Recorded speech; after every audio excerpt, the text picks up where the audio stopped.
नमस्कार 99 न्यूज के इस बुलेटिन में आपका स्वागत है। मैं हूं आपके साथ सोमनाथ तिवारी। बढ़ते हैं आज की खबरों की ओर। कलश स्थापना के साथ ही 10 दिनों तक चलने वाली दुर्गा पूजा की शुरुआत आज से देश भर में हो गई है। इसे लेकर धनबाद के शक्ति मंदिर में कलश स्थापना के साथ माता की पूजा अर्चना शुरू हो गई है, जहां भक्तों की भीड़ उमड़ रही है।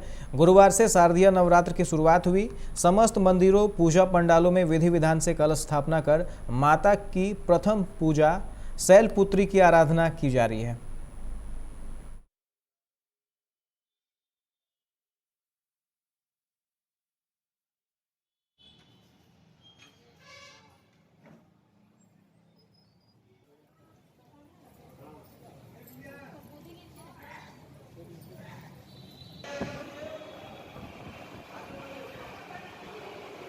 मंदिर की तरफ से नवरात्रों की आपको बधाई। प्रथम दिन माता शैलपुत्री की पूजा हो रही है। नवरात्रों को लेकर मंदिर ने विशेष व्यवस्था की है। भक्तों को अच्छे से माता रानी के दर्शन हो, इसके लिए हमने ई पास की व्यवस्था की है। ई पास के अलावा जो भक्त आएंगे, अंतिम भक्त जो भी बचेंगे, उनको दर्शन कराना, अच्छे से दर्शन कराना, ये मंदिर समिति का कर्तव्य है। हमारा पूरा ये ध्यान है कि कोई भी भक्त माता रानी के दर्शन के बिना वापस न जाए, खूब अच्छे से माता रानी का दर्शन करे और माता की कृपा भक्तों पर बरसती रहे। कलश स्थापना के साथ ही 10 दिनों तक चलने वाली दुर्गा पूजा की शुरुआत आज से देश भर में हो गई है। इसे लेकर धनबाद जिले भर में खासा उत्साह देखा जा रहा है। सभी मंदिरों और पूजा पंडालों में कलश की स्थापना कर दी गई है। हीरापुर जेसी मलिक रोड स्थित प्रीत विहार कॉलोनी के पंचमुखी मंदिर में शारदीय नवरात्र के प्रथम दिन कलश स्थापना की गई। मंदिर में सभी सदस्यों ने कलश लेकर पूरे उत्साह के साथ पोखन तालाब गए। वहां विधि विधान से जल भरकर मंदिर में कलश स्थापना करते हुए पूजा अर्चना शुरू की गई।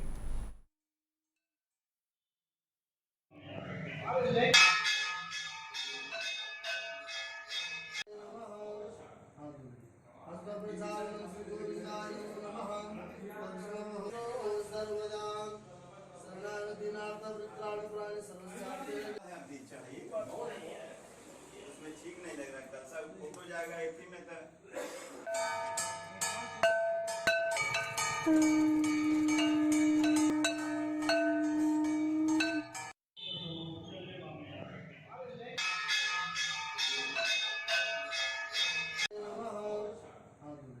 भूली के श्यामनगर निवासी राजेश साहू का 2.5 वर्षीय पुत्र सीनू घर की छत पर खेलते समय अचानक पानी के सिंटेक्स टंकी में गिर गया।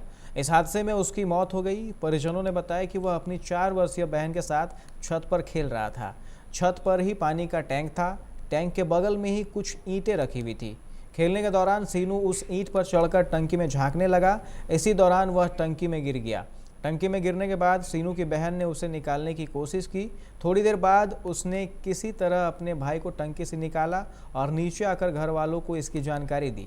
घर वाले आनन फानन में उसे निजी अस्पताल ले गए, जहां डॉक्टरों ने उसे मृत घोषित कर दिया। इस हादसे के बाद श्यामनगर में मातम का माहौल है।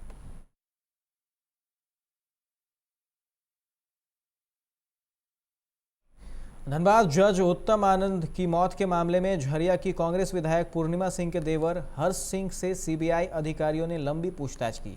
सीबीआई अधिकारियों ने हर्ष सिंह को फोन के जरिए हाजिर होने का नोटिस दिया। सिम्फर गेस्ट हाउस में हर्ष सिंह से सीबीआई अधिकारियों ने घंटों पूछताछ की। सीबीआई अधिकारी जानना चाहते थे कि न्यायाधीश की हत्या के दिन हर्ष सिंह कहाँ थे। न्यायाधीश को ऑटो से टक्कर मारने वाले राहुल वर्मा और लखन वर्मा को हर्ष सिंह के सामने खड़ा किया गया। पूछा गया कि वे लोग एक दूसरे को जानते हैं या नहीं।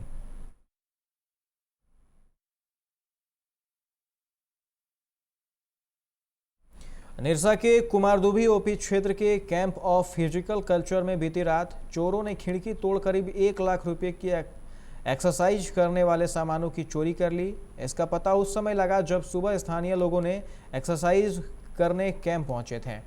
चोरी की सूचना मिलते ही कुमारदुबी ओपी प्रभारी पुरुषोत्तम कुमार फिजिकल कैंप पहुंचे, जहां उन्होंने चोरी की गई सामग्री की जानकारी ली। लोगों ने बताया कि ब्रिटिश काल से यह फिजिकल कैंप चलता आ रहा है। फिजिकल कैंप में हुई चोरी से युवाओं में काफी रोष है। पुलिस पूरे मामले की जांच में जुटी है।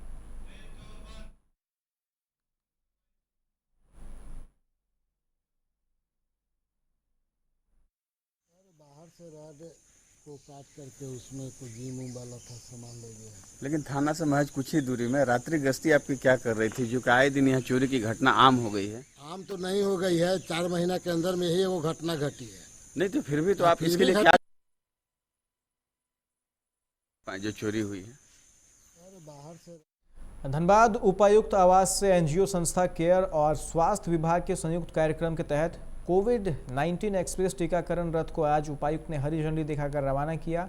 उपायुक्त संदीप सिंह ने मीडिया को बताया कि सुदूरवर्ती ग्रामीण क्षेत्र में केयर इंडिया के सौजन्य से 4 वैक्सीनेशन रथ रवाना किया गया है, जिसमें ग्रामीण निकटतम रथ के पास पहुंचकर वैक्सीनेशन ले सकते हैं।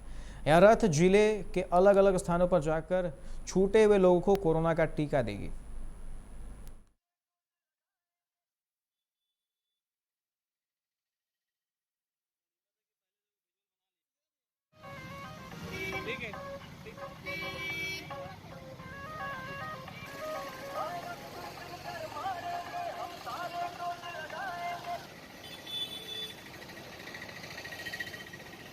कि पहले से वो विजुअल बना लिए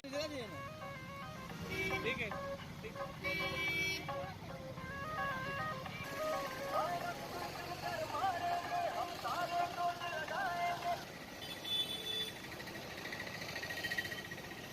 कि पहले से वो विजुअल बना लिए ठीक है। धनबाद के रणधीर वर्मा चौक पर किसान संग्राम समिति के बैनर तले 15 सूत्री मांगों को लेकर मासस का 1 दिवसीय धरना दिया गया। मौके पर किसान संग्राम समिति के अध्यक्ष संतोष रवानी, गणेश महतो समेत कई लोग शामिल थे। धरना को संबोधित करते हुए पूर्व विधायक आनंद महतो ने कहा कि उत्तर प्रदेश के लखीमपुर में 3 अक्टूबर को उप मुख्यमंत्री के दौरे के विरोध में जुलूस निकालने किसानों को बर्बरतापूर्वक रौंद दिया गया, जिसमें 4 किसान की मौत हो गई। यह घटना उत्तर प्रदेश सरकार की नाकामी बता रही है। इस घटना की जितनी भी निंदा की जाए कम है।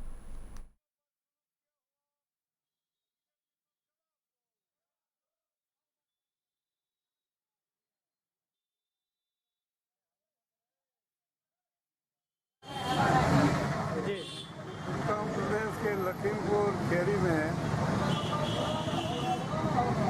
जो आशीष मिश्रा का बेटा आशीष मिश्रा गाड़ी चलाया धर्मार्थियों पर, और धरना देना व किसी गलत चीज़ का विरोध करना संवैधानिक अधिकार है लोकतंत्र में। तो चढ़ा करके जो 4 किसानों को मारा। रांची में बीच सड़क पर युवक की गोली मारकर हत्या कर दी गई है। दुर्गा सोरेन चौक पर बाइक से आए 2 अज्ञात अपराधियों ने ट्रक में सो रहे युवक को गोली मार दी। युवक की मौके पर ही मौत हो गई। मृतक की पहचान पंडरा निवासी गोलू कुमार के रूप में हुई है। पुलिस शव को कब्जे में कर पोस्टमार्टम के लिए भेज दी है और जांच में जुट गई है। जमशेदपुर के कीटाडी में ग्रामीण बैंक की शाखा के समीप एक फ्लैट में रहने वाले रेल कर्मचारी प्रवीण चंद्र सोरेन की संदिग्ध परिस्थिति में मौत हो गई। फ्लैट का दरवाजा तोड़कर पुलिस ने शव बरामद किया है। मृतक मूल रूप से पुरुलिया के लालपुर हुरा मांगुड़िया के निवासी थे। वे टाटानगर रेलवे CNW में टेक्नीशियन के पद पर कार्यरत थे।